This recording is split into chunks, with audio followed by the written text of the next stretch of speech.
Okay, let's do the fun part, photographing bumblebees. First, we're going to talk about autofocus. I use autofocus when I'm on the go or I have only a couple of moments to photograph bees. And those bees are found on large flowers without complicated backgrounds. It's also great when the bees aren't moving too quickly in the morning or the afternoon or on a cool day.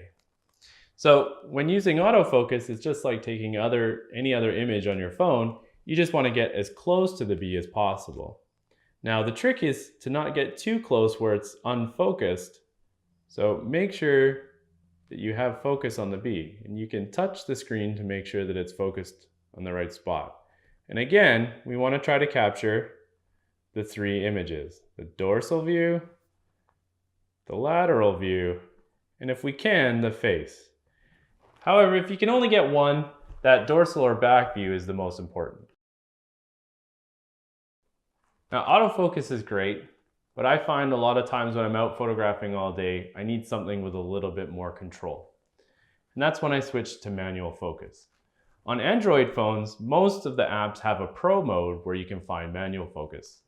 On iOS, you're likely going to have to download an app. Now, full disclosure, I'm not sponsored by these guys, but the app that I like the most is Halide, and that's because it has this amazing feature called focus peaking. And focus peaking allows me to see what's in focus on my screen. And the trick here is to make sure that you've put your phone into macro mode, or the closest focusing distance. So on this screen, you can see that I have it at 0 on the bottom, which is the closest focus. And the green is the focus peaking, which lets me see what's in focus. This is pretty handy because a lot of times on a small screen, you can't actually tell if you're in focus or not.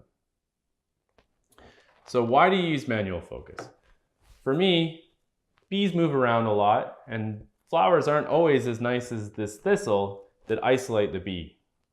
So if you have something like goldenrod, where a bee can be moving in and out, autofocus can hunt, or it will focus on the flower instead of the bee. And with manual focus, just by moving in and out, I have more control over what I'm taking photos of. So again, what we're doing here with manual is we're moving in and out to control the focus. And with focus peaking, it allows us to see that. This is really helpful as the day progresses and the bee starts to move faster and start to move on to different types of flowers.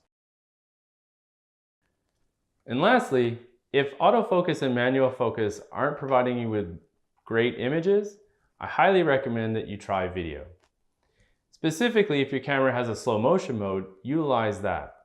And what slow motion is going to allow you to do is capture a fast moving subject in its environment, and later on we can freeze frame in the right spots to capture those dorsal, lateral, and face views. And what I can do now is play back that video and pause on the correct frames. So once I find the right frame, I can pause. And the trick here to capture an image now is to take a screenshot.